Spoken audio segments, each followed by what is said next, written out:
Sunderlight Production.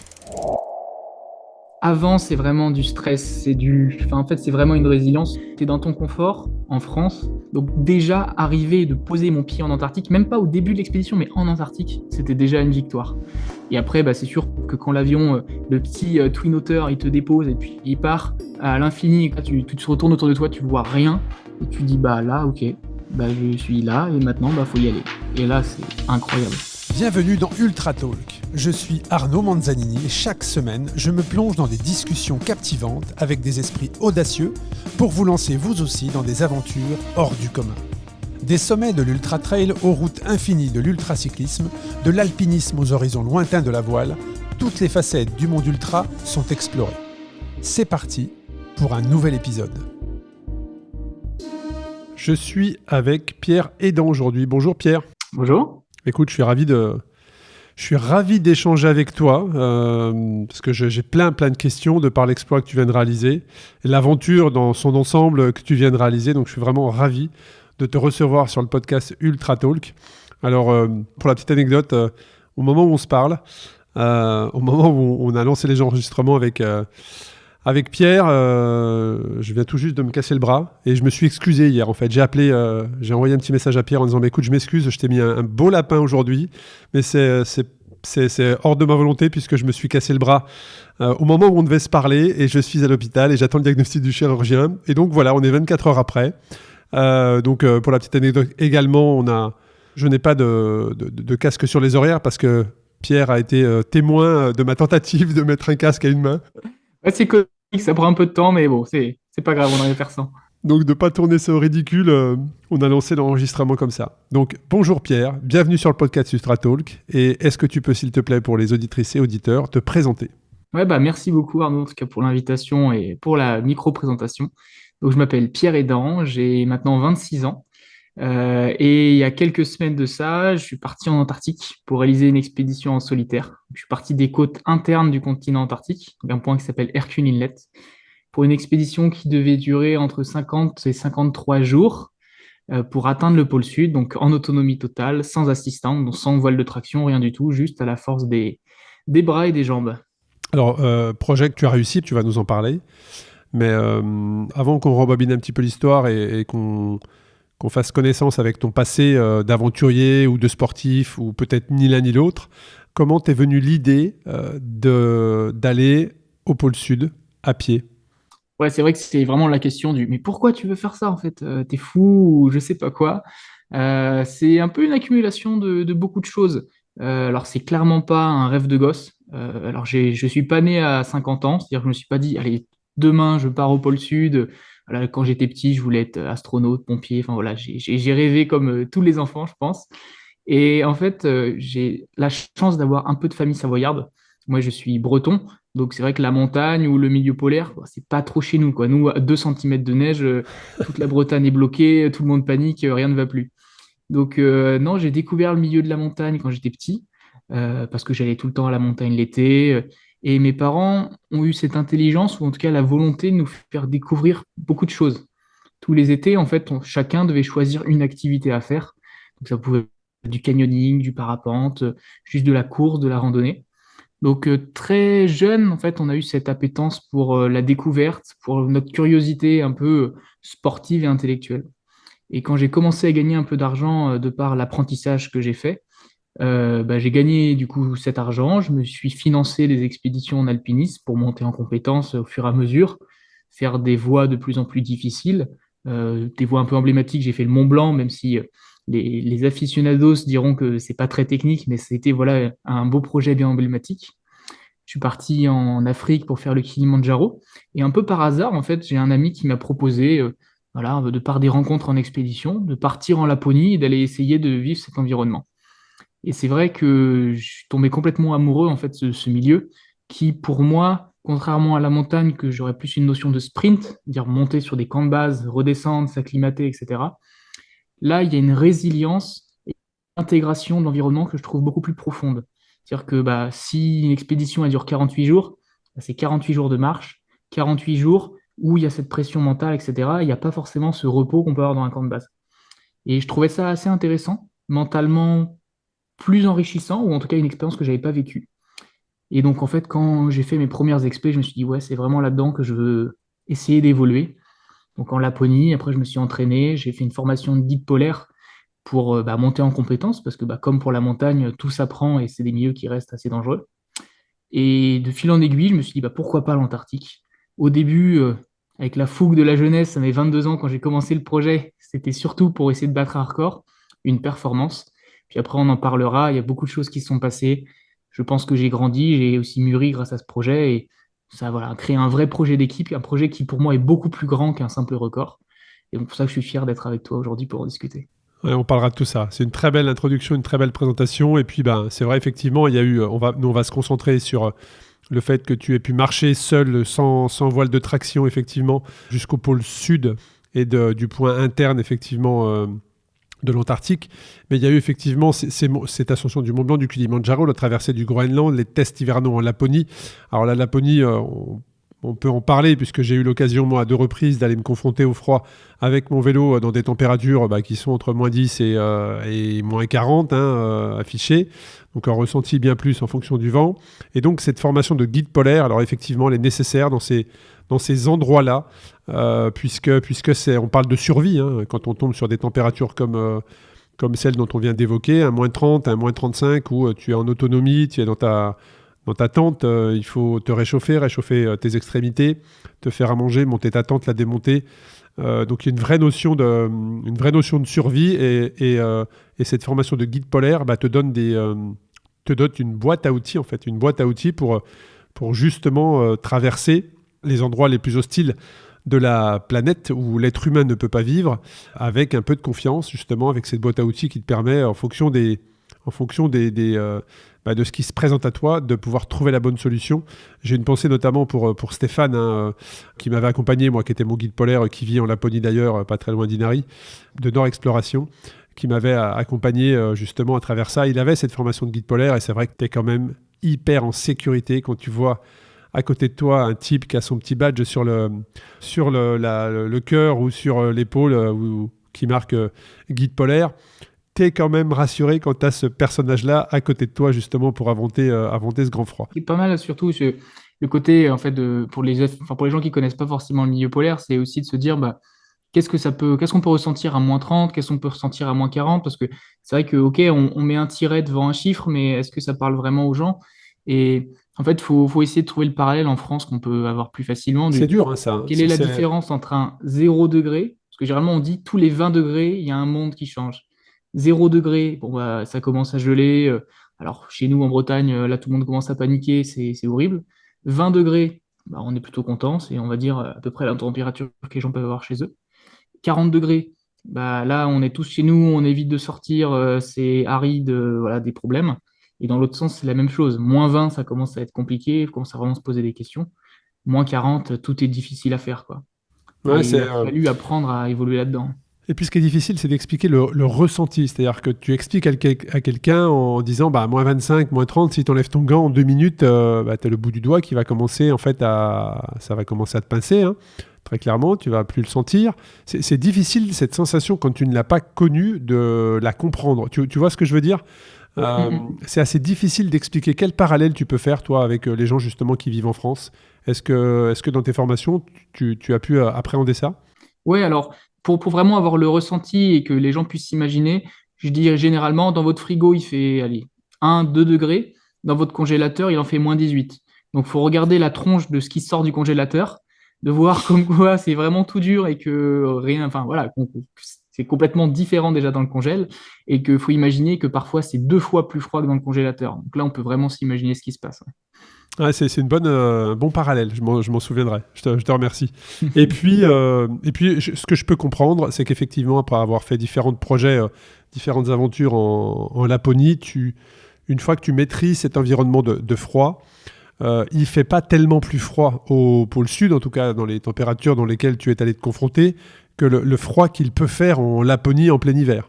Donc je peux comprendre qu'après avoir maîtrisé, ou en tout cas, je ne sais pas si on peut vraiment maîtriser le froid, mais en tout cas mieux l'appréhender que quelqu'un qui n'est pas formé, ce projet fou puisse naître. Mais d'ailleurs, justement, parle-nous de ce projet avec le nom que tu lui as donné Et surtout, à quel moment est-ce que tu pourrais nous partager, si tu t'en souviens, mais je suis persuadé que tu t'en souviens, à quel moment tu t'es dit, allez, je vais marcher jusqu'au pôle Sud?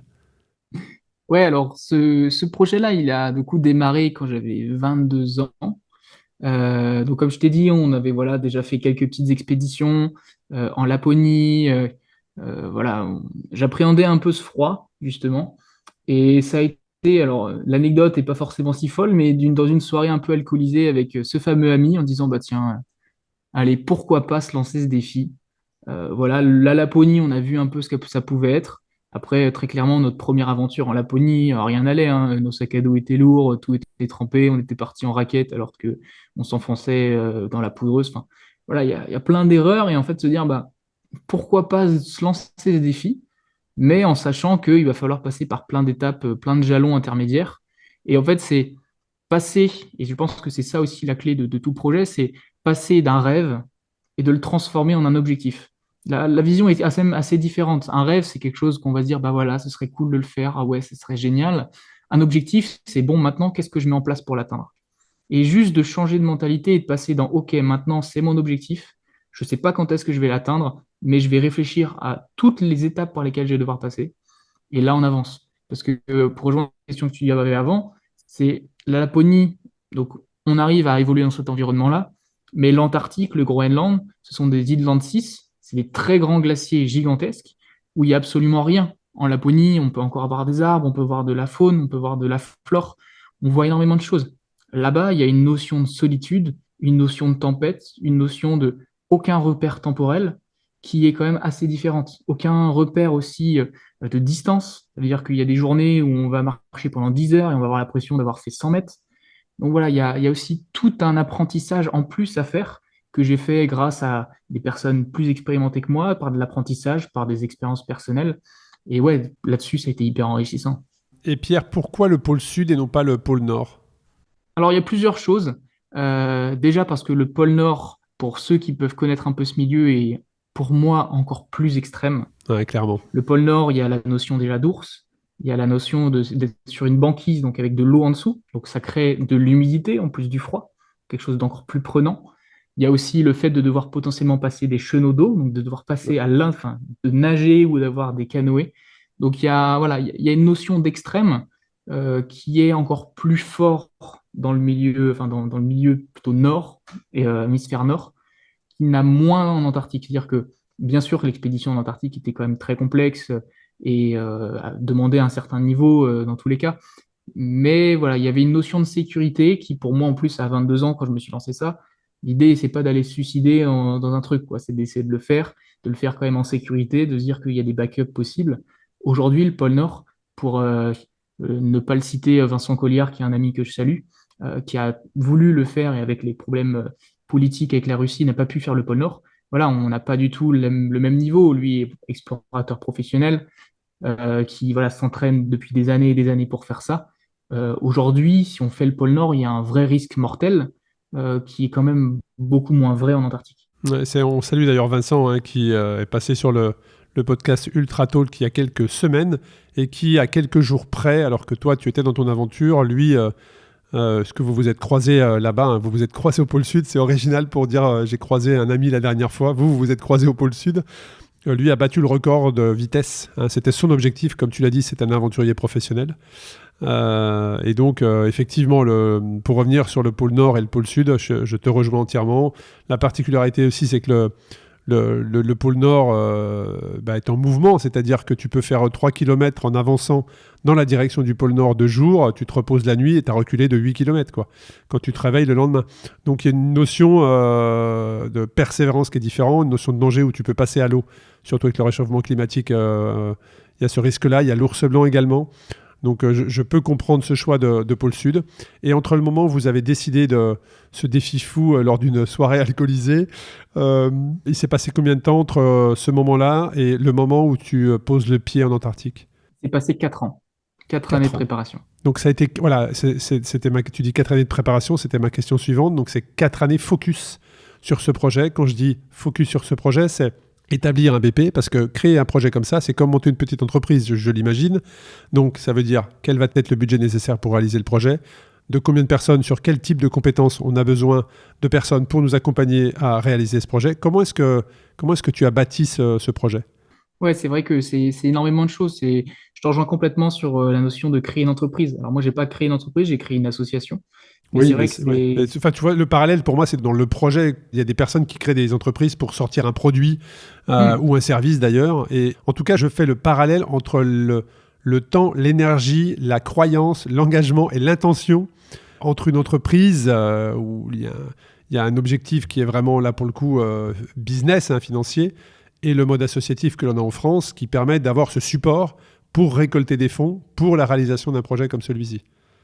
Ouais, ça a été vraiment quelque chose de clé, surtout que, comme je te dis, le fait d'avoir créé une association, moi, en fait, j'ai commencé ce projet donc à mes 22 ans, j'allais rentrer en école d'ingénieur.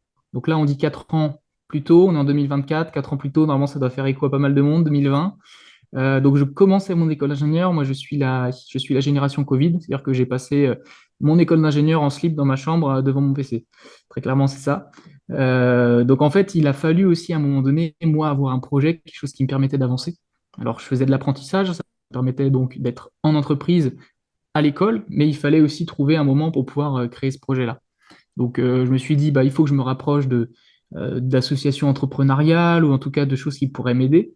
Et en fait, bah, le fait qu'il n'y ait pas cette notion forcément de business, alors il y avait forcément un business plan, il y a forcément une raison d'être des choses qui vont être créées, mais c'est vrai que les professionnels qui ont voulu m'aider au départ, bah, savaient pas trop en fait comment m'aider parce que voilà, il n'y a pas forcément de recherche financière. Moi, je suis en mode, bah voilà, je veux trouver mon budget. Une fois que j'ai le budget, bah c'est bon quoi, j'ai pas besoin de plus, je vais pas m'enrichir là-dessus quoi. Et il était en mode, bah oui, mais enfin, le but c'est quand même voilà, de faire de l'intérêt, potentiellement de chercher des investisseurs. Je dis, bah oui, mais moi, mes investisseurs, ils sont peut-être pas là pour gagner de l'argent, mais on peut peut-être y gagner plein d'autres choses.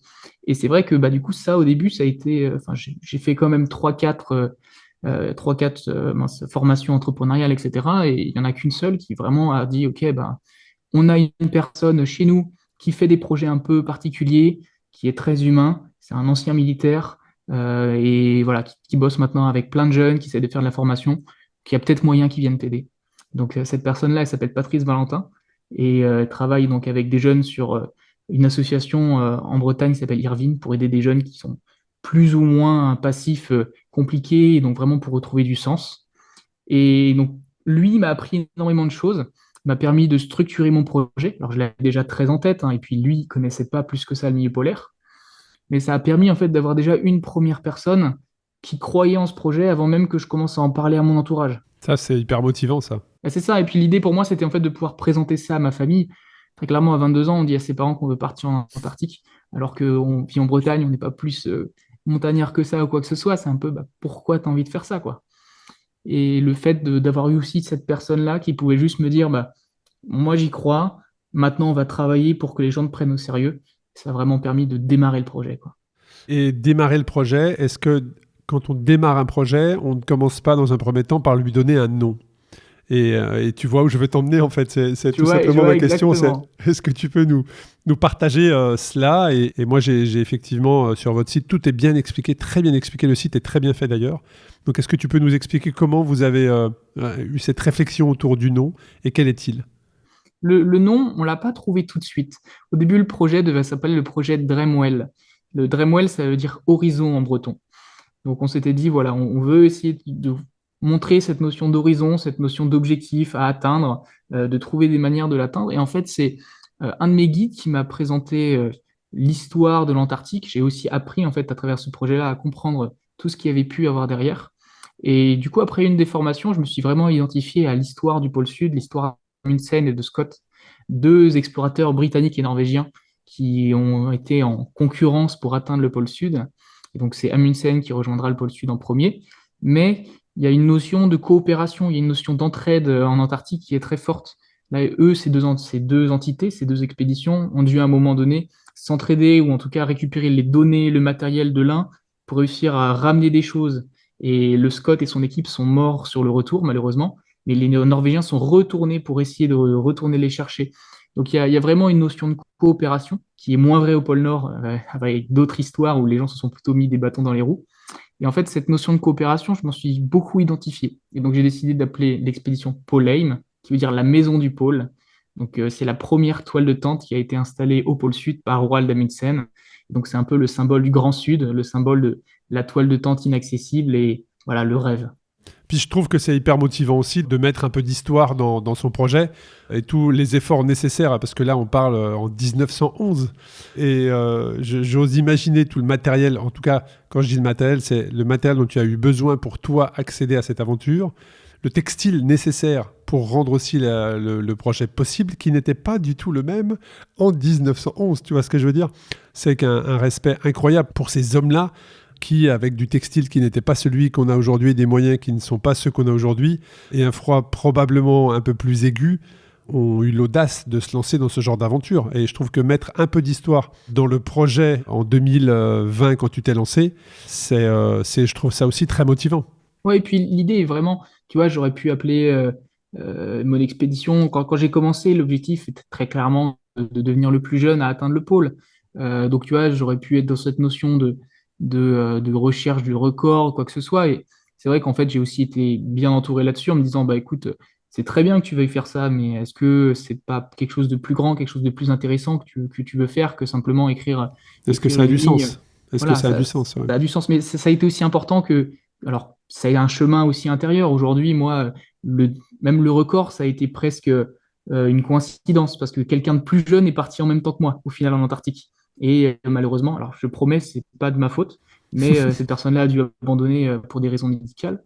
Mais voilà, donc en fait, je suis même devenu un peu malgré moi et c'est un peu le contre-pied, c'est se dire, bah voilà, j'avais un objectif. Maintenant, on a réussi à faire quelque chose de plus beau. L'historique qui est derrière, ça permet aussi de rattacher vraiment à quelque chose de très concret, de sortir de simplement une performance physique, parce que de l'extérieur, on peut dire, voilà, c'est waouh, vraiment une performance physique. Tu fais 1150 km ou 1130 km seul en tirant ta Puka qui fait 125 kg. Waouh, quel exploit sportif! Bah ouais, mais en fait, moi, si je marche pendant 48 jours, j'ai pété un plomb au moins 8 fois d'affilée, quoi. Et le physique, il n'a pas beaucoup joué là-dessus. Ça aide, mais c'est pas ça la finalité du truc. Donc, c'est Ouais, d'essayer de donner une dimension plus grande à un projet. et c'est important, et si on parle du plus jeune, effectivement, comme tu l'as dit, alors le plus jeune avant toi, on l'a également reçu sur le podcast Ultra Talk, c'était il y a très longtemps, et depuis il a parcouru un chemin incroyable, il y a un lien aussi très particulier avec l'Antarctique, dans l'endroit dans lequel il est encore, je crois, hein, avec son expédition, qui est Mathieu Torder, qui était avant toi donc le plus jeune à avoir atteint le pôle Sud. Alors Mathieu est quelqu'un d'extraordinaire, d'extrêmement gentil. Euh, Est-ce que tu as pu échanger avec lui justement? Est-ce que tu as pu avoir des informations, des astuces, des conseils? Parce que quand on ne connaît pas le pôle Sud, il y a tout un mécanisme à mettre en place, que ce soit en termes d'autorisation, en termes de sécurité, pour se lancer dans un tel projet. Ouais, on a été en lien assez rapidement, en fait, parce qu'il était, alors, lui, il est normand, moi, je suis breton, donc il y avait forcément une petite rivalité, c'était sûr. Non, non, je l'embrasse, Mathieu, c'était vraiment très sympathique. La première fois que je l'ai rencontré, il faisait une conférence à Saint-Malo, près de là où j'habite. Donc moi, j'étais parti en vacances, mais je me suis dit, il faut absolument que j'y aille. Donc j'ai fait 4 heures de route en moto dans un sens, 4 heures de route dans l'autre pour retourner voir mes amis. Et je me suis dit, il faut absolument que j'aille le voir et que voilà, j'en parle avec lui. Et c'est vrai que bah, maintenant, c'est une personne qui est devenue de plus en plus médiatisée. Donc voilà, il y a beaucoup de gens qui viennent le voir, qui lui posent des questions. Donc je pense qu'au début, et ça paraît tout à fait légitime, il n'a pas forcément pris le projet au sérieux parce que je pense que beaucoup de gens ont dû dire, moi aussi, je Doivent veux le le faire. solliciter, ouais. Et voilà, et quand on s'est eu au téléphone juste avant que je parte, il m'a dit, mais tu sais, quand tu m'as envoyé un message, vous étiez 8 Français à vouloir le faire. Et c'est vrai que bah, avec du recul, tu te dis, bah oui, enfin, c'est sûr que voilà, moi je suis une personne médiatique et voilà, lui beaucoup, alors c'est normal qu'il y ait tout cet engouement Bien aussi. Et sûr. puis c'est d'un côté cool que les gens puissent venir le voir.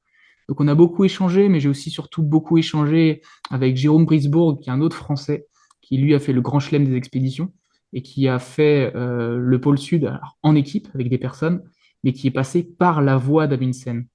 Et en fait, à la base de mon projet, je voulais passer par la voie d'Amundsen, par le glacier qui s'appelle Axel Heiberg, parce qu'il y a encore du matériel qui est resté figé dans la glace d'Amundsen, il y a encore tout cet historique.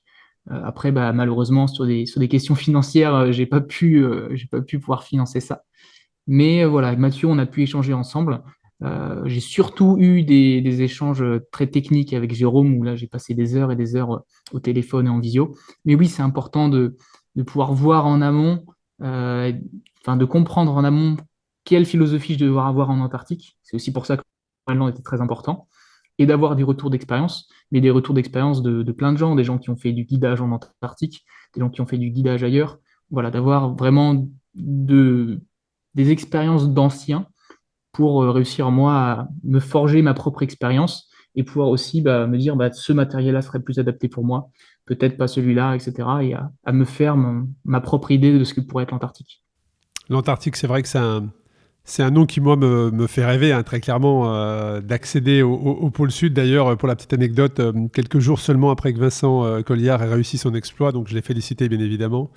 Et puis, en même temps que vous étiez sur ce morceau de glaçon, comme tu dis, en même temps que vous étiez dans l'Antarctique, j'ai un ami à moi qui est Omar Di Felice, un cycliste italien, qui lui tentait de traverser à vélo l'Antarctique, et pour la deuxième année consécutive, malheureusement, il a échoué. Et donc, j'ai posé la question à Vincent Colliard en lui disant, écoute, voilà, on me pose souvent la question, c'est quelle va être ma prochaine aventure après avoir été au Cap Nord à vélo au plein hiver. Une fois que tu es dans le froid, c'est vrai que ça crée une ambiance et tu as envie d'y retourner très clairement.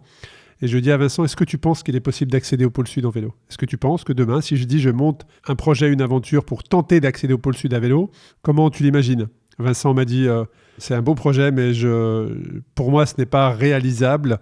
Ou alors, il faudra avoir des conditions mais idéales, mais pendant toute la durée du projet. Sinon, tu t'enfonceras et tu devras tracter. Et avec un vélo, c'est juste pas possible. En vélo, c'est incroyable. Parce que justement, alors, on s'est rencontrés, je l'ai vu à son point de départ parce qu'il est parti, je crois, la veille de mon départ avec son vélo et je m'étais dit, waouh, mais dans quoi il s'embarque? C'est un truc de fou. Et quand j'avançais, je voyais des traces de vélo devant moi à certains moments. On s'entrecroisait parce que l'idée, c'est pas non plus de suivre les traces, mais Bien sûr. voilà, on s'entrecroisait de temps en temps. Je disais, mais en fait, il avance. Moi, j'arrive pas à le rattraper. Et alors, on m'a dit, après, j'ai vu sur le petit livre qu'il y a à Phil Corner, donc il y a un point où il y a une piste d'atterrissage de secours pour les avions, donc un point où, un peu quand même emblématique par lequel Intermédiaire, ouais. on passe. Et je me suis dit, il a quand même réussi à aller jusque-là. Et ouais, j'ai appris que malheureusement, il avait dû faire demi-tour. Et en même temps aussi, pour en avoir discuté avec le staff, il le voit vraiment pas comme un échec. Ça, je trouve ça génial parce que la première année qu'il avait fait, il avait vraiment vu comme un échec parce que pas réussi à aller aussi loin qu'il aurait voulu. Et en fait, comme je suis plutôt de l'avis de Vincent, je pense que il n'a pas fait le 86e, 87e, 88e, qui sont donc le degré sud, C'est qui ça. sont vraiment pour moi la chose la plus critique. Et j'aurais pas imaginé pouvoir vivre ça à cause des tempêtes, des sastrugies, des crevasses. Ça a été vraiment un délire. Et je pense qu'en ce serait très, très, très compliqué à faire. Mais de réussir déjà à aller jusqu'au 86e et de se dire, je dois faire demi-tour parce que voilà, je suis sans doute arrivé à la limite, je trouve ça déjà juste incroyable, quoi. C'est Et ça aussi qui est d'avoir, beau, hein. C'est ça c'est ça, aussi et qui est d'avoir beau dans une voulu y aventure, hein. retourner l'année d'après pour Exactement. se dire, je veux y aller, en fait, c'est aussi ça la magie qu'on peut avoir dans ce genre d'expédition, c'est que moi, tu vois, je suis pas le premier, je serai pas le dernier. Le côté de la jeunesse, ça sera forcément battu un jour, c'est le principe d'un record, mais c'est d'avoir pu rencontrer aussi toutes ces personnes-là. Et en fait, voilà, pour moi, ça a été un rêve de gosse. J'ai encore le petit bleu, le petit jeune qui est là, qui se dit waouh, je vois plein de gens de fous. J'ai assisté à l'arrivée de Vincent Colliard au pôle Sud. Il est arrivé 4 jours après moi. Par contre, il est parti un mois après moi. Je veux dire, mais c'est juste un truc de fou de le Ouais, voir ça doit être des arriver de nulle moments. part. C'est des moments de dingue, ouais. Tu vois un point à l'horizon qui grossit, puis c'est Vincent qui est là et qui accède au pôle Sud. Mais c'est vrai que pour revenir à Omar, c'est vraiment une sage décision, effectivement. Et pour avoir discuté avec bon nombre d'aventuriers et d'explorateurs, des vrais, parce que voilà, il y a des tas de personnes aujourd'hui, en 2024, c'est très facile, hein, de se prétendre aventurier ou explorateur. Mais je te parle des gens de votre trempe qui ont vécu des choses incroyables. Une expédition qui est réussie, c'est aussi rentrer en vie. Tu vois, c'est ça. Ça aussi, faut avoir cette lucidité de dire, bon, alors là, stop, en fait. Je suis à la limite de la limite. C'est pas raisonnable et j'engage ma vie ou c'est pas jouable et faire demi-tour. Et voilà, on a une pensée pour Omar qui, pour la deuxième fois, a tenté. C'est vrai qu'Omar, il a participé à 2 reprises à mes aventures, à mes épreuves sur Race Cross France. Il en a remporté une avec brio et je discutais déjà avec lui il y a 3 ans de cela et il me parlait de ce projet qui était en préparation. Et Omar est un cycliste italien qui a vraiment des partenaires qui sont derrière lui depuis longtemps, qui lui font confiance. Mais Omar, quand tu discutes de vélo avec lui, pour lui, il ne fait pas du vélo, il met en avant les marques et à travers ses projets, justement, il est bien accompagné.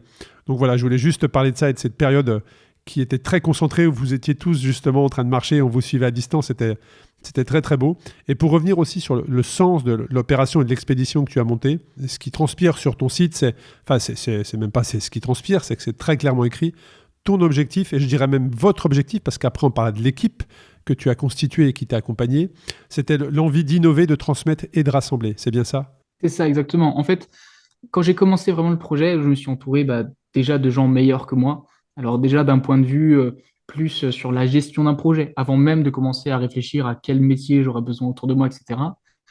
Et en fait, la première question qu'on m'a demandé, c'est pas comment l'idée t'en est venue, mais c'est pourquoi tu fais ça. Donc j'ai commencé à expliquer un peu le cheminement que je te dis. Je dis non, pourquoi tu fais ça? Généralement, il faut 3 ou 4 pourquoi pour arriver à la bonne raison, hein. C'est ça. Et puis c'est tu fais ça? Voilà, j'ai envie de faire ça et tout. Non, mais pourquoi tu fais ça? C'est ça, c'est exactement les quatre. Et je pense qu'il y en a même peut-être eu plus. Et en fait, c'est vrai qu'en réfléchissant, tu te dis, le pourquoi, tu l'as déjà au fond de toi. Mais ce qui est difficile, c'est d'exprimer. Et moi, je suis quelqu'un qui est plutôt très humain, qui aime, je pense que tu l'as compris, aller rencontrer les gens, parler de leur expérience, etc. Et en fait, très rapidement, je me suis dit, en fait, moi, ce qu'il me faut, ce que je veux, c'est pouvoir transmettre, partager avec des gens. Et de par mon métier, de par ma volonté aussi de rendre ce projet-là utile, je me suis dit, il faut qu'on arrive à innover, de trouver peut-être des nouvelles solutions, de tester des choses, parce que juste partir en Antarctique, c'est déjà très bien, mais si en plus on le fait pour un but qui est beaucoup plus grand que nous, c'est mieux. Et c'est pour ça que, par exemple, je me suis rapproché du CHU de Rennes. Je me suis dit, voilà, moi j'ai besoin de m'entraîner, j'ai besoin d'avoir quelque chose d'assez scientifique et d'assez carré, parce que c'est ma manière de faire. Il y en a qui sont plutôt empiriques. Moi, j'ai besoin de calculer, d'aller analyser les choses. Peut-être qu'on peut, d'un côté, vous pouvez m'aider à m'entraîner, à essayer de monter en compétences physiquement et tout, mieux comprendre mon corps. Et moi, en fait, je peux peut-être faire quelque chose pour vous là-bas. Et en fait, ils se sont dit, nous, ça nous intéresse. C'est vrai qu'on a beaucoup de données sur la haute montagne médicale, avec Yves Remond, tout ça, qui m'ont aussi aidé pour des formations sur le grand froid. Mais en fait, le milieu polaire, on a très peu de données. Et du coup, on aimerait bien savoir si toutes ces données médicales de la haute montagne, on peut les transposer au milieu polaire. Et ça pourrait aussi nous aider, par exemple pour les diabétiques ou d'autres personnes, à soit les faire aller dans ce genre d'environnement, soit pour des personnes qui peuvent avoir des séquelles dans ce genre d'environnement, d'aller sur de la traumatologie, etc. Et donc d'aller dans la meilleure récupération. Donc tu vois, je te dis ça pour ton bras, ça sera peut-être utile un jour. Et du coup, ça a enclenché aussi un mécanisme derrière, de se dire, moi je suis jeune, donc je ne peux pas prétendre apprendre des trucs aux gens, en tout cas de par mon expérience, encore moins dans le milieu polaire. J'ai pas d'argent, en tout cas j'ai pas à me plaindre, mais je suis pas là, je vais pas pouvoir payer tout le monde des milliers des cents. J'ai quand même envie d'être entouré de personnes, dans le sens où je veux pas juste me former moi pendant toute une vie pour au final, quand j'aurai 60 ans, peut-être me dire que je suis capable de partir. En fait, j'ai besoin d'être entouré et de vivre ça avec des gens pleinement. Et de me dire, peut-être que si vous rejoignez l'expédition, on vivra quelque chose de fou et peut-être que ça vous sera utile. Et c'est pour ça qu'aujourd'hui, on a une équipe de près de 15 personnes sur Ouais, le c'est ce que projet, tous j'allais des dire, c'est professionnels. impressionnant, hein. Quand on va sur le site et qu'on voit effectivement les photos de toutes les personnes qui t'accompagnent dans ce projet, c'est solide, quoi. On sent qu'il y a une vraie motivation, une vraie équipe. C'est pas une personne qui part seule réaliser son projet, mais il y a un vrai travail d'équipe et forcément, toi, tu es la partie visible de l'iceberg, si je puis dire, aujourd'hui. Mais derrière, il y a toute une équipe qui ont permis de rendre la chose possible. Et ça aussi, c'est une source de motivation dans les moments difficiles que tu as probablement dû connaître. Tu vas nous en parler après, mais de se relever, de continuer, de garder le moral et de rester positif. Ouais, c'est sûr, c'est vraiment moteur, déjà dans les moments difficiles, ça c'est sûr, parce qu'en fait, on n'est plus dans se dire, ouais, je le fais pour moi, et si c'est dur, je peux abandonner. Il y a eu un moment, en fait, où quand j'ai commencé vraiment à avoir des gens qui travaillaient autour de moi, je pense à Coralie Vaugeois, qui est ma diététicienne. Elle a vraiment commencé à travailler, on a commencé à imaginer des expéditions d'entraînement, etc. Financièrement, je commençais aussi à avoir des partenaires économiques. Là, je me suis dit, tu es en haut d'un toboggan. Maintenant, soit tu te lances dans le toboggan et tu dois aller jusqu'au bout, soit tu redescends par l'escalier. Il n'y aura pas de honte à faire demi-tour, mais le jour, si tu continues d'avancer aujourd'hui, tu dois y aller. Et ça a vraiment toujours été la mentalité. Il y a de plus en plus de gens qui sont arrivés autour. Alors ça permet de pouvoir aussi décharger mentalement, de se dire, j'ai besoin par exemple d'un préparateur mental, j'ai besoin d'un kiné, j'ai besoin d'un préparateur physique.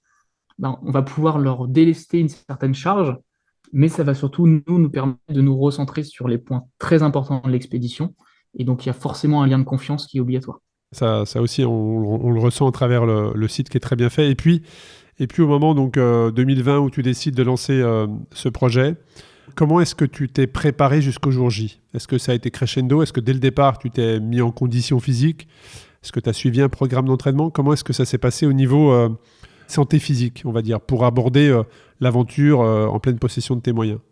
Alors sur toute la partie plutôt technique, donc il y a toute l'équipe qui peut aider voilà, sur tout l'aspect prise de recul, conférence, recherche de financement, etc. Il y a aussi du coup tout l'aspect technique. Là, on va dire que c'était moi plus 4 personnes. Donc il y a mon préparateur mental, coach mental même plutôt. Donc c'est aussi de la performance mentale, mais ça va être aussi sur tous les à côté, sur les stress, sur tout ce qu'on peut avoir. Il s'appelle Gérard Vaillant, qui travaille en fait aussi avec euh, pas mal de monde du Vendée Globe. En Bretagne, on est plutôt côté voile. Il Côté y a voile, ouais. énormément de similitudes sur la notion de casse du matériel, sur les blessures, sur les doutes, sur le financement, sur plein de Sur la choses. solitude aussi, ouais. Et sur la solitude, exactement, dans un environnement qui est complètement pur. Là, c'est l'eau, elle est sous une forme différente, elle n'est pas liquide, mais c'est la même chose. Et donc, très rapidement, j'ai commencé à m'entraîner d'abord physiquement avec le CHU. Sauf qu'en fait, là, ils m'ont donné, eux, des objectifs à atteindre qui étaient théoriques, médicales, mais sans forcément avoir quelque chose de très crescendo. Et en fait, un peu par hasard, du bouche à oreille, hein, le projet, c'est quasiment que ça, c'est que des poignées de main. J'ai une personne qui m'a envoyé un message qui s'appelle Adrien Martineau, qui est devenu après mon préparateur physique, qui m'a dit, bah voilà, j'ai appris que tu n'avais pas de préparateur physique. Moi, j'ai envie de me lancer dans le projet. Bah, est-ce que ça t'intéresse qu'on se rencontre? Donc, ça s'est fait un peu comme ça pour tout. Lui connaissait un kiné du sport vraiment spécialisé sur le domaine physique et sur les blessures physiques, blessures sportives. Donc, bah, on a commencé aussi à bosser derrière. Coralie, pareil, on a bossé ensemble. Et donc, depuis à peu près 3 ans, j'étais en lien avec les premières personnes de l'équipe, donc sur cette préparation-là, avec bien sûr une très grosse accélération sur les 2 dernières années. En même temps, on a commencé à faire de la cryothérapie avec Kémy Joki, donc qui est à Montgermont à côté de Rennes. Donc voilà, il y a eu beaucoup d'entraînement, donc que ce soit physique, donc du cardio, beaucoup de musculation pour réussir à avoir une ceinture abdominale très forte parce que bah, faut réussir à les tirer, les 125 kilos, surtout dans la neige quand la neige est bien molle. Il y a eu l'objectif d'avoir aussi une désensibilisation par rapport au froid. Quand on va dans une salle de cryo qui fait -110, l'objectif de rester, alors, c'est pas non plus l'objectif de rester le plus longtemps possible, mais déjà 5 minutes, c'est pas trop mal. Donc voilà, on a vraiment crescendo monté en compétences, monté en effort, en intensité. Et ouais, le jour où je suis parti en Antarctique, je me suis dit, bah, je suis peut-être pas prêt, parce que de toute façon, je suis jamais allé là-bas, donc je pourrais le savoir qu'en arrivant. Mais au moins, on a donné le meilleur de nous-mêmes, et donc si on n'arrive pas, bah, voilà, on aura fait de notre mieux. Et à quel moment, Pierre, la date, enfin en tout cas, parce que je crois que tu peux pas tenter le pôle Sud n'importe quand dans l'année, hein. De ce que j'ai pu avoir comme information, il y a des créneaux très précis, tu demandes des autorisations, tu reçois une autorisation et tu peux te lancer. Mais à quel moment le projet en fait a pris, alors je ne veux pas dire pris forme parce que vous l'aviez lancé, mais à quel moment il a eu une position dans le calendrier? Tu vois ce que je veux dire? Ouais, je vois. Vraiment de se dire quand est-ce que tu te dis, OK, je pars. Là on part, ouais, tout à fait. Alors, déjà, 4 ans en amont, j'avais déjà contacté les entreprises et les autorités qui peuvent te permettre de partir en Antarctique. En leur disant, bah voilà, j'ai ce projet-là, maintenant, par quoi il va falloir que je passe pour vous convaincre. Ça passe aussi déjà depuis pas mal de temps par ça. Par contre, bah, il faut à un moment donné montrer qu'on est capable, donc ça passe par des expéditions, faire comme dans ce qu'on appelle dans la haute montagne une liste de courses pour montrer, bah voilà, on a fait toutes ces courses-là, donc on en va en être capable. Moi, je l'ai su à peu près 6 mois avant que j'allais pouvoir partir, parce qu'il y a aussi des notions budgétaires, hein. Il y a Bien aussi sûr. beaucoup de personnes, en réalité, très clairement, il y a beaucoup de personnes, je pense, qui seraient capables de faire l'Antarctique, parce qu'un Norvégien qui vit là-bas depuis toujours, on lui apprendre ce que c'est le froid, je pense que j'ai rien à lui apprendre. Mais réussir à créer une équipe, réussir à trouver ce budget, réussir à être aussi résilient au fur et à mesure de toutes ces années, ça fait aussi partie du projet. Et donc, ouais, 6 mois avant, j'ai vraiment eu le top départ en me disant, bah, j'ai les fonds, si j'arrive à finir le Groenland, parce que 6 mois avant, je ne l'avais pas encore terminé, la capacité de le faire. Et du coup, petite anecdote, j'ai appris au Groenland que l'Antarctique c'était à travers mon Iridium Go, donc par message satellite. J'ai reçu un mail en me disant Salut Pierre, on sait que tu es au Groenland, félicitations, tu es quasiment arrivé, l'Antarctique est à tes portes. Le moment d'émotion inoubliable dans une vie. Ah bah là, ouais, c'était génial. Là, j'ai enquillé 50 bornes dans la même journée, non, c'est faux, mais j'étais vraiment trop, trop heureux, ouais. Ouais, c'est génial. C'est pour ça, ce que tu viens de dire, en fait, me ramène à ce qu'on se disait en début d'échange, c'est-à-dire le fait de ce projet, c'est comme créer une entreprise, hein, c'est-à-dire il faut que tu aies de la résilience, il faut que tu y crois, il faut que tu constitues, que tu recrutes une équipe, que tu montres que tu es capable. C'est un peu comme une levée de fonds, on va dire, pour les personnes qui veulent créer leur start-up et lever des fonds pour justement accélérer. Donc il y a beaucoup, beaucoup de similitudes. Et en parlant de budget, je ne sais pas si tu as la possibilité de le faire ou pas, mais sans nous donner précisément le montant, mais quelqu'un qui se dit aujourd'hui, qui nous écoute, qui a déjà une expérience, sinon il faudra qu'il fasse tout le processus. On est sur quel ordre de budget? Je peux te le dire très précisément, j'ai aucun tabou, ça a coûté 200 000 euros. Le projet, avec l'inflation, avec les problèmes du Covid et mon itinéraire initial, donc en voulant passer par Excel à Iberg, j'étais passé à plus d'un demi-million. Alors, c'est quoi cette différence? C'est quoi? C'est parce que ça nécessite plus de secours, ça nécessite plus de temps pour y accéder, ça nécessite un acheminement différent? Qu'est-ce qui justifie une telle différence de coût? Ah, c'est exactement ça, en fait. C'est très, très loin. C'est quelque chose qui est très isolé, où très peu de gens le font. Je crois que ça se compte, peut-être pas sur le doigt d'une main, mais je crois que ça se compte en moins de 50 personnes dans l'histoire à avoir monté, euh, en comptant Amundsen et son équipe y compris, qui ont monté cet itinéraire-là. Donc c'est quelque chose de très complexe, donc qui est très éloigné, donc ça demande beaucoup de fuel, beaucoup de kérosène. Et il y a surtout, je crois qu'il y avait 100 000 dollars qui étaient seulement prévus au cas où si j'échouais pour avoir le budget pour venir me chercher. Donc en fait, c'est aussi à un moment donné, bah, jusqu'où on veut vraiment que le projet aille. Est-ce que dans tous les cas, je me dis, bah, je veux absolument financer ces un demi-million et si j'arrive pas, bah, je pars pas. Bah non, c'est aussi te dire, bah, notre projet, peut-être qu'il est plus grand que ça. Bah, peut-être que tu vas passer par une voie qui est plus classique que la voie que Mathieu avait choisie, Hercule Inlet. Bon, bah voilà, je décide de faire la même. Ça changera pas grand-chose. C'est dommage, mais c'est comme dans tout projet, comme tu dis, quand tu crées une entreprise, bah, il y a des fois, tu as un rêve, un objectif, une liste au Père Noël. Et puis tu pivotes en Et des fonction fois, il faut de... faire des Tu concessions. pivotes, voilà, Et voilà. exactement. Mais je te rejoins aussi carrément sur tu vois, le côté de l'entrepreneuriat, le côté de réussir à créer une entreprise. Moi qui suis ingénieur de formation dans l'industrie, en fait, ça a été aussi un de mes moteurs, un de mes points forts. Parce que bah, quand on commence à créer une entreprise sur deux choses, on se dit bah, quels sont mes points forts, mes points faibles. Moi, mon point fort, ça a aussi essayé de trouver encore une fois un lien, non pas avec des personnes, mais avec un autre milieu. Et aujourd'hui, moi, je fais alors des ateliers. Je ne suis pas encore à faire des séminaires, mais on fait des ateliers dans des entreprises pour parler du milieu polaire. Alors, de milieu montagne, ça pourrait aussi marcher, mais essayer de montrer les similitudes qu'on peut avoir dans la gestion des risques, dans l'incertitude, dans la prise de décision, le stress, avec une équipe, quand on est en solitaire. Et donc, en fait, au début, les premiers que je suis allé voir m'ont dit, bah, je vois pas forcément le lien, pourquoi pas, on peut essayer. Et en fait, ils m'ont envoyé leurs problématiques industrielles, on a commencé à travailler. Et derrière, en fait, mais c'est génial, les gens arrivent vraiment à faire le pont, on arrive à s'identifier, c'est ludique. Et là, derrière, ça a été un outil pour moi de me dire, bah, voilà, il y a peut-être moyen aussi d'aller chercher des sous, d'arriver à ma finalité comme ça. Mais du coup, il y a aussi potentiellement la possibilité d'embarquer des gens dans un projet, que les gens puissent s'identifier, qu'ils puissent se sentir dans l'expédition. Et quand j'ai reçu des messages en Antarctique, les gens me disent, mais c'est génial, je suis avec mes enfants devant mon écran tous les matins, on regarde où est le point GPS. Et Ah c'est non, mais juste c'est génial. addictif, hein, c'est clair. Non, non, puis c'est addictif pour les suiveurs et pour les passionnés. Et puis pour toi, c'est hyper motivant de savoir que tu es tout seul, effectivement. Tu es tout seul, au milieu de nulle part, mais en même temps que tu as des gens qui, quelque part au-dessus de toi, te suivent. Et puis on va rentrer un peu plus vraiment là maintenant dans le... Alors déjà, merci pour ta transparence et ton honnêteté vis-à-vis de ça. Mais là, on va plus rentrer dans l'aventure. Le moment où tu décolles, où tu pars. Ça devient concret et le moment où tu arrives en Antarctique, combien de temps il t'a fallu jusqu'au jour du départ, c'est-à-dire au moment où tu as atterri, parce que je crois qu'il y a quand même tout un passage obligé également, hein. Je crois qu'il y a très peu d'endroits en Amérique du Sud d'où tu décolles pour accéder en Antarctique, il n'y en a même peut-être qu'un seul de ce que j'ai pu lire.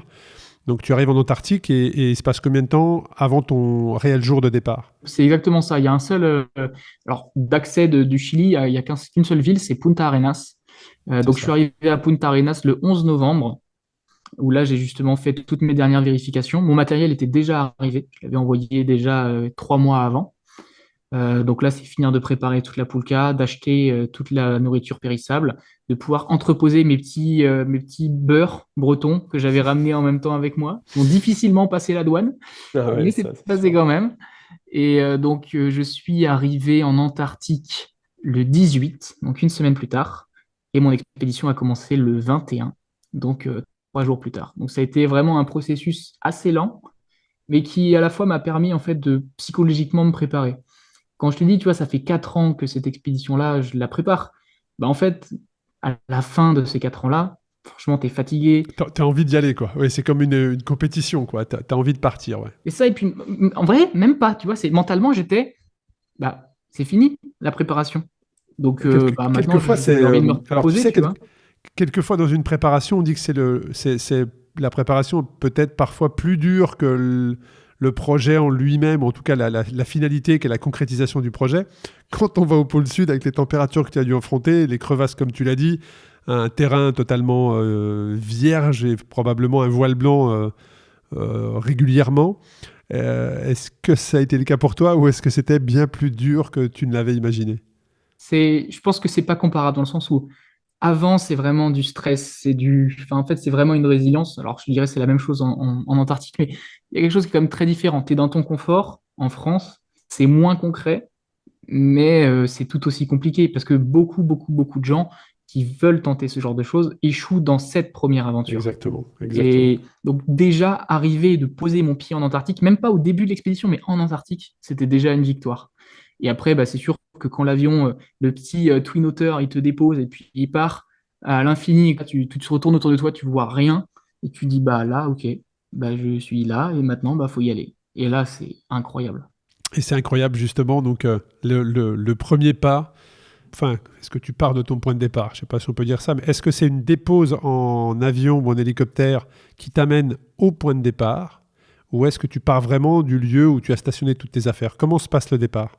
Alors, donc, il y a un point, on arrive, donc, qui s'appelle Innen Glacier, qui est un grand camp de base où, en fait, là, il y a beaucoup de logistique, il y a vraiment toute la sécurité. Et toutes les personnes qui s'apprêtent à partir également. C'est ça, exactement. Tout le monde se prépare à cet endroit-là. Omar est parti à cet endroit-là. On est tous partis ici.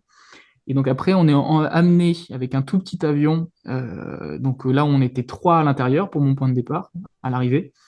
Et donc voilà, on dit bah aujourd'hui vous décollez, donc vous rangez votre toile de tente, finissez de tout préparer et vous décollez dans la matinée. Donc là, on m'amène jusqu'au point qui s'appelle Hercule Inlet. Et là, une fois que bah, on est à ce point-là, bah, là c'est parti. L'avion part. Voilà, ma question c'était ça. L'avion part. Et t'es comment dans ta tête à ce moment-là? Est-ce que t'es focus, tu te mets en ordre de marche et tu prends ta destination, ta direction et tu te pars? Ou est-ce que tu intellectualises un petit peu l'instant en prenant une respiration ou deux, en regardant l'horizon à 360 et en te remémorant les 4 années qui sont derrière toi? Il y a plusieurs choses. Déjà, contrairement à Vincent, tu vois, moi, j'ai pas cette notion de aller plus vite, donc j'ai le temps. C'est-à-dire que j'avais prévu d'avoir le temps. J'aurais pu, peut-être, oui, pas le faire en 22 jours, mais en le faire un peu moins. Mais là, l'objectif pour moi, c'était vraiment de pouvoir le vivre concrètement. Juste avant que je prenne ce petit avion pour m'emmener jusqu'au point de départ, j'ai appelé ma chérie une dernière fois. Et même en France et avant, j'avais pas forcément. Alors, j'avais eu de l'émotion, bien sûr, mais je pense que mentalement, je ne me rendais pas forcément compte ou je me voyais peut-être la face. Et là, quand ils ont pris ma poulka, ma luge, ils l'ont amené à l'avion, là, je me suis effondré en larmes. Mais j'ai tout lâché, toutes les émotions, je me suis dit, waouh, j'y suis, quoi. C'est un truc de fou. Là, c'est hyper, hyper concret. Et en fait, dès que je suis monté dans ce petit avion, mentalement, j'étais prêt. Et donc là, j'ai atterri, j'ai préparé mes affaires, l'avion est parti, j'ai quand même profité pour regarder autour de moi, pour le voir partir, etc. Mais là, après, j'ai mis mon mousqueton sur ma poulka, je suis parti et mentalement, j'étais dedans. Bon, alors ça, c'est des moments qui sont... Enfin, en tout cas, moi, ça a été une des motivations de créer ce podcast, c'est pour partager ces moments-là d'émotion. Je sais qu'on me reproche parfois de parler trop d'émotions dans mon podcast, mais c'est mon moteur. Donc, c'est pour ça que c'était important pour moi de comprendre ces instants-là. Et puis, donc, comme tu l'as dit, tu te mets en ordre de marche. Donc, tu avais prévu 53 jours, donc ça veut dire autant de rations. De rations, tu avais prévu un petit rabais en plus ou pas? Ouais, l'objectif pour moi était de le faire en 50 jours. 50 jours, voilà, c'est ça. Ouais. Après, j'avais 53 jours de nourriture, donc j'avais 3 petits jours de plus. Après, au final, je l'aurais fait en 48, donc ça a plutôt bien marché.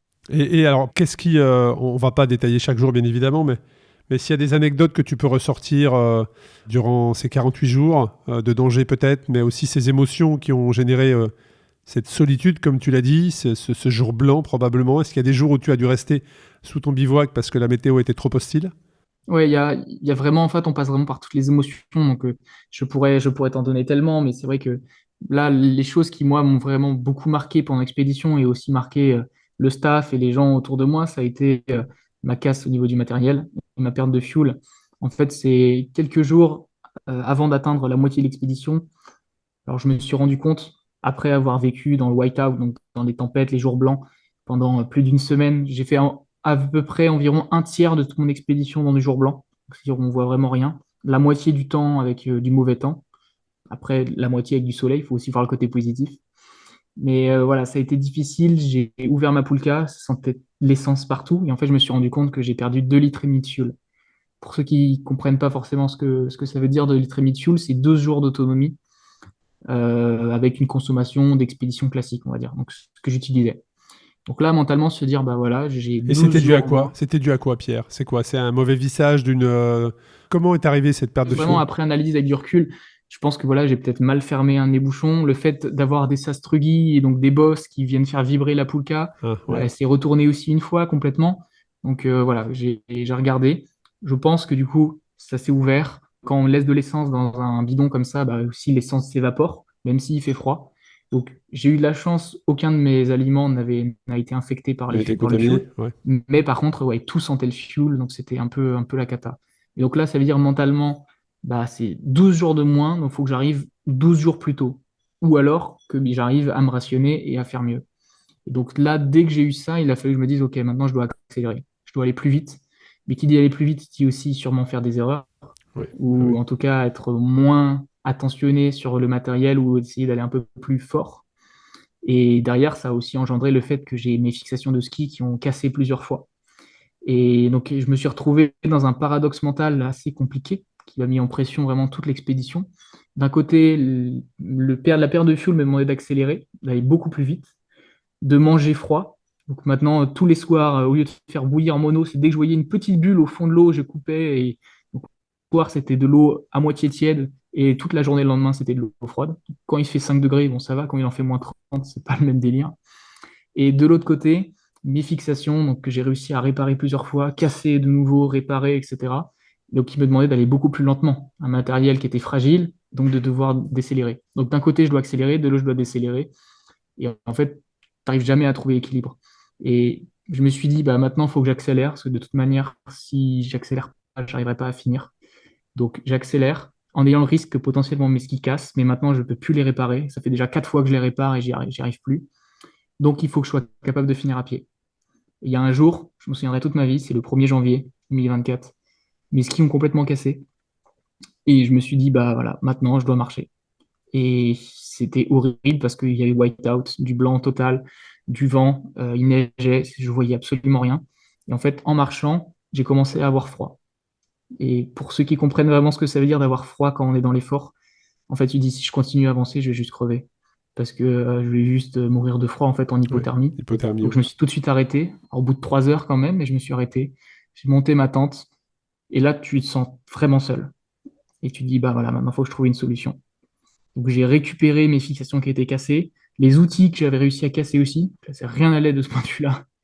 Et j'ai récupéré des outils de mon réchaud que j'ai limé, j'ai essayé de faire un tournevis avec un des outils, et j'ai réussi à faire une fixation de fortune avec une fixation qui était déjà cassée. Et ça a tenu jusqu'au pôle, et j'avais quand même 130 km à faire.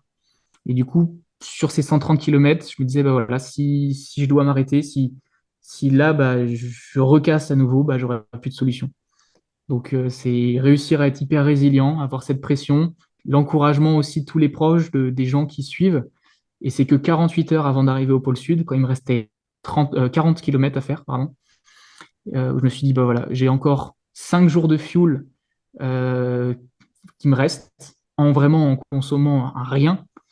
Il me reste donc 40 km, donc je devrais réussir à le faire à pied. Et là, pendant 2 jours, ça a été du bonheur. Et je pense que voilà, j'ai même voulu à un moment donné me dire, est-ce que je ralentis?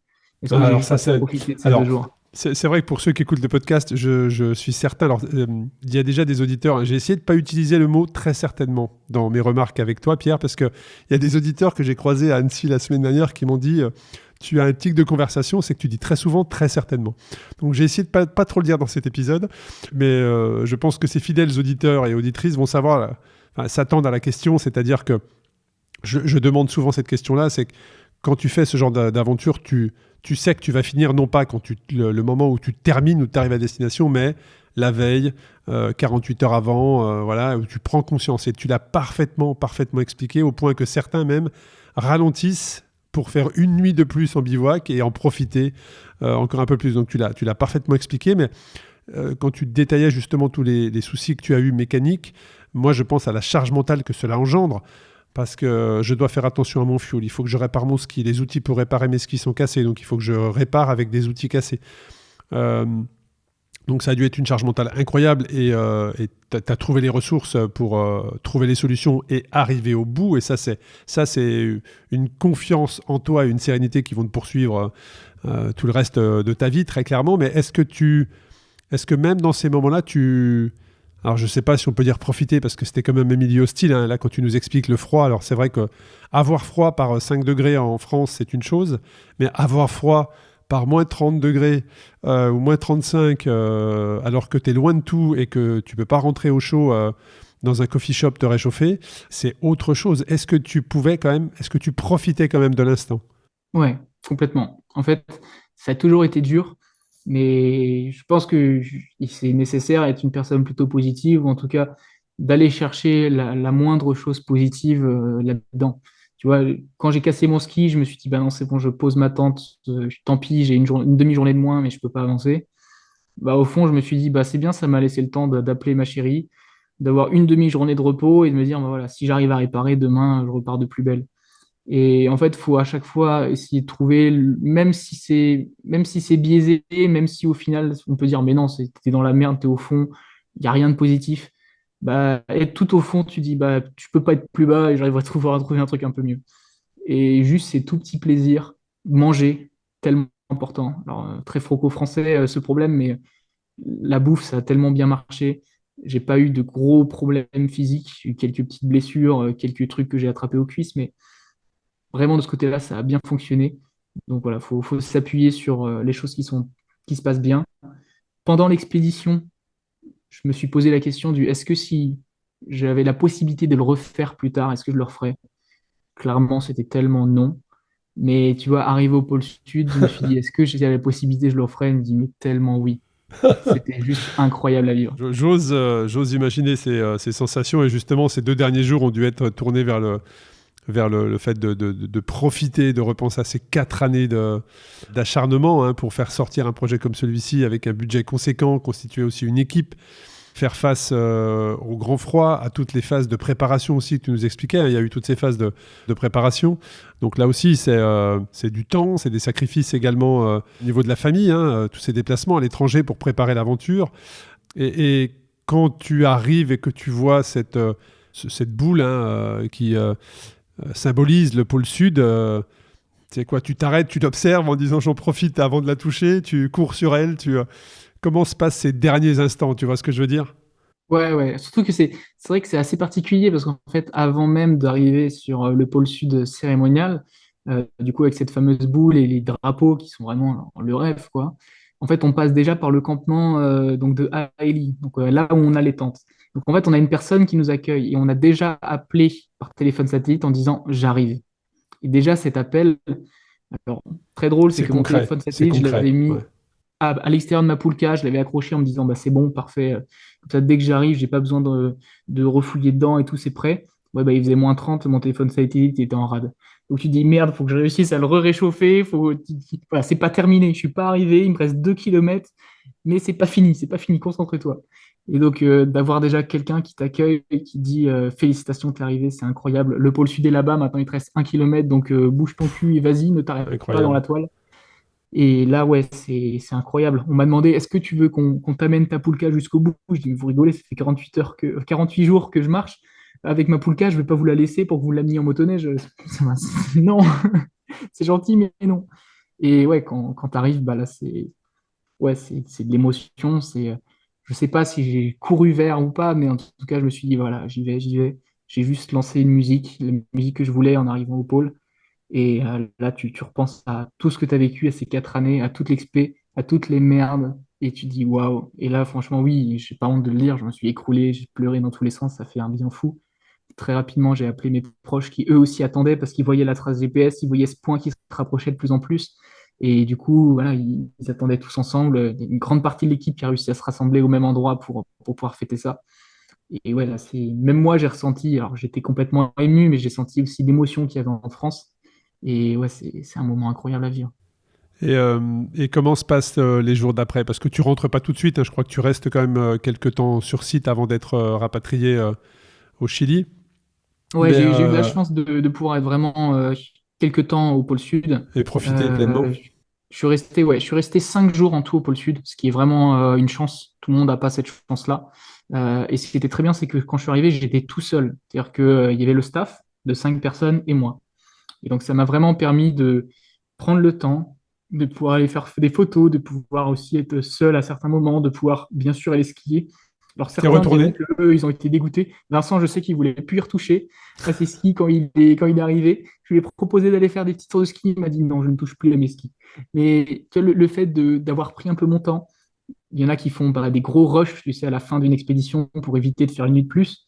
Bah, moi, je me suis arrêté la dernière nuit à 13 kilomètres du pôle. Je me suis dit, bah, je pourrais possiblement les faire en 4 heures, mais non, je préfère voilà, m'arrêter, prendre le temps et y repartir demain. Donc, j'ai pas été dégoûté du ski, j'ai continué à en faire, je me suis baladé, j'ai pris du plaisir, j'ai recommencé à rencontrer des gens, à être de plus en plus sociable, on va dire ça aussi comme ça. Oui, parce qu'il y a cette solitude, hein, les solitudes dont tu parlais en tout début d'épisode. Comment tu as fait face à cette solitude extrême, extrême, vraiment tu peux pas, même si tu appelles quelqu'un, on vient pas te chercher comme ça dans la minute, quoi. Enfin, il y a vraiment, hormis cette notion de danger, il y a cette solitude. Il y a pas un bruit.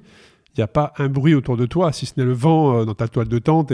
Mais ça aussi, est-ce que mentalement, ça t'a joué des tours? Est-ce que tu as eu des hallucinations auditives avec la fatigue parfois? Ou est-ce que tu as vraiment... comment est-ce que tu as géré ça? Il y a plusieurs astuces pour réussir à le gérer.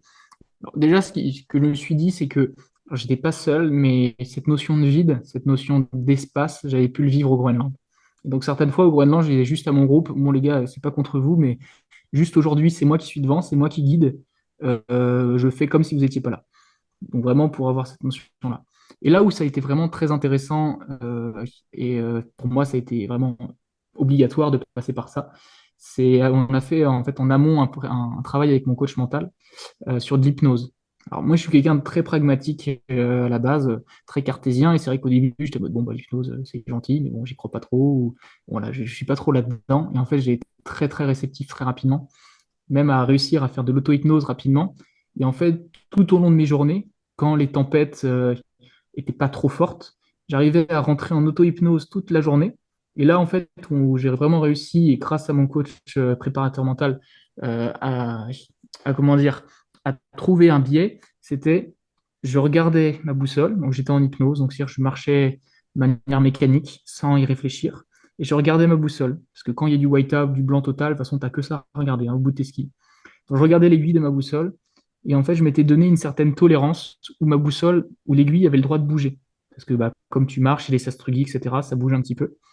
Et donc, en fait, tant que mon aiguille reste dans cette tolérance, je reste en hypnose. Donc là, tu peux réfléchir à autre chose, tu penses, voilà, tu veux vraiment ailleurs. Et au moment où j'arrivais à capter que mon aiguille était à l'extérieur de cette tolérance-là, je me réveillais pour me recaler et repartir.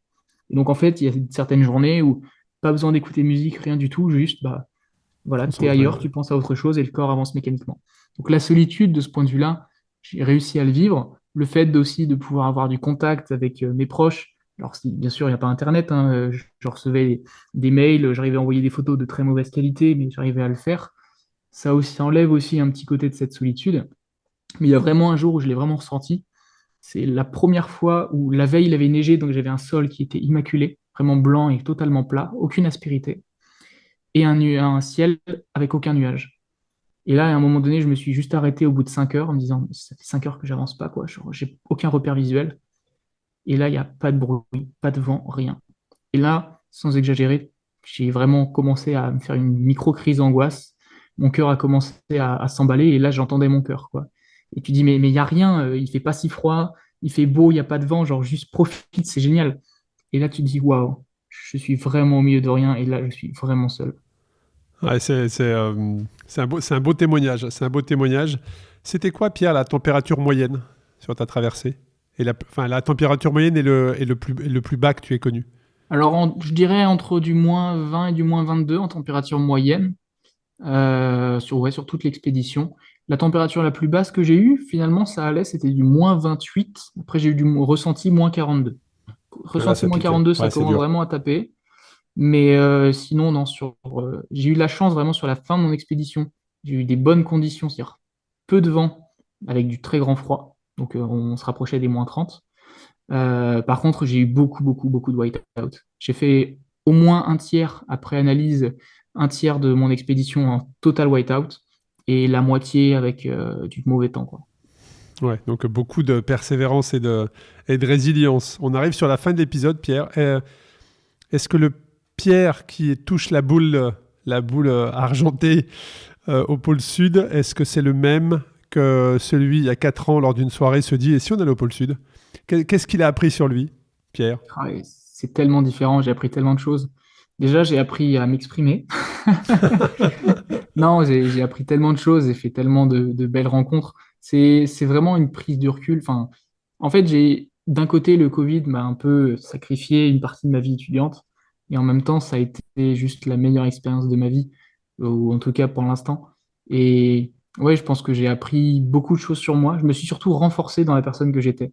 Le fait d'avoir eu des expériences aussi avant, où bah, à moindre échelle, mais voilà, le Mont Blanc, j'ai pu ressortir de mes retranchements aussi, le Kilimandjaro pareil. J'ai fait aussi un peu de parcours militaire dans la réserve, donc j'ai fait des formations où j'ai pu aller au plus profond de moi-même, ou en tout cas essayer de l'atteindre. Et c'est vrai qu'en Antarctique, je me suis pas découvert. Je me suis pas dit, oui, maintenant je veux tout quitter, je veux partir élever des chèvres, je sais pas où. Alors, très bien pour ceux qui le font, mais je me suis pas dit, voilà, je vais totalement changer de vie. Mais je me suis dit, bah ouais, maintenant je me réconforte dans la personne que je suis. Je pense que ça m'a fait énormément mûrir, énormément grandir. Et voilà, ces expériences-là, je sais que je vais continuer à les faire, que j'ai envie de les partager. Là, les projets maintenant, ça va être aussi de partir faire du guidage, de pouvoir emmener des gens dans ces milieux-là pour pouvoir leur faire découvrir cet environnement et pourquoi pas retourner en Antarctique. Mais voilà, ça a été surtout beaucoup de partage, beaucoup d'expériences communes. Et je pense que c'est vraiment ça que j'en retiens. Bon, un grand merci pour ton témoignage. Un grand bravo pour ce que tu as réalisé. Moi, c'est vrai que ce genre d'aventure, et je pense que je suis très clairement pas le seul, fait rêver. Hein. Je le dis régulièrement aux invités que je rencontre, mais en fait, le podcast n'est pour moi qu'une excuse pour rencontrer des gens, en fait, tout simplement, et de rencontrer des belles personnes qui réussissent des choses incroyables. Donc, un grand bravo pour ça. Où est-ce qu'on peut te suivre, Pierre? Où est-ce qu'on peut, que les auditeurs et auditrices, où est-ce qu'ils peuvent t'envoyer des messages, des témoignages? Alors, bah déjà, merci beaucoup parce que c'était vraiment hyper cool de faire ce podcast-là. C'était un vrai plaisir. Donc, vous pouvez me suivre sur Instagram, sur Expédition Polheim, donc Expédition et puis Polheim, Polheim. Après, il y a les informations sur le site. Il y a aussi mon adresse mail si les gens veulent rentrer en contact avec moi. Je sais que là, on est en train de réaliser aussi un film sur l'expédition, un documentaire qui devrait te plaire parce que surtout du côté émotionnel. C'est vraiment l'objectif, non pas l'objectif d'expliquer aux gens comment partir en Antarctique, mais plus de comprendre tous les mécanismes mentaux par lesquels on peut passer et toute la difficulté que c'est. Déjà un an avant l'expédition, parce que les images ont commencé à être tournées avant que je parte, un an avant. Donc voilà, il y aura aussi ça pour pouvoir partager, pour pouvoir comprendre aussi ce qu'on peut vivre dans ce genre d'expédition. Ouais, tu sais, on a toujours tendance à poser la question aux gens comme toi qui viennent de faire une expédition formidable. Je te la poserai pas, hein, mais on a toujours tendance à demander alors c'est quoi la suite? C'est quoi le prochain projet? Et je sais que pour ce genre d'expédition que tu viens de réaliser, je te poserai pas la question parce que je sais déjà il faut bien la terminer. Donc il faut bien prendre le temps désormais de réaliser ce qui vient d'être fait et ne pas passer tout de suite sans s'être reposé et d'avoir accepté ce qui vient d'être réalisé et puis surtout le partager. C'était une de tes valeurs de départ, que ce soit à travers un livre, que ce soit à travers des conférences, que ce soit à travers un documentaire. Mais désormais, le temps va être consacré à ça et puis tu auras bien le temps de préparer un autre projet. Je serais ravi de t'avoir à nouveau pour que tu nous le partages sur le podcast. Mais en tout cas, voilà. On arrive sur la fin de l'épisode, Pierre. Je te remercie beaucoup. Je te souhaite tout le meilleur pour cette année qui a débuté depuis quelques semaines au moment où on enregistre, mais on est quand même en tout début d'année. Donc, tout le meilleur pour la suite et puis un grand bravo et un grand merci. Merci à toi, Arnaud. Merci d'avoir écouté cet épisode captivant d'Ultra Talk. J'espère que cette conversation inspirante avec des individus audacieux vous a laissé avec de nouvelles perspectives et une motivation renouvelée. N'oubliez pas que vous aussi, vous pouvez embrasser l'extraordinaire dans votre propre vie. Restez connectés sur les réseaux sociaux Ultra Talk et sur le site ultratalk-podcast.com. Continuez à vous aventurer et à repousser vos limites. À la semaine prochaine pour un nouvel épisode passionnant d'Ultra Talk.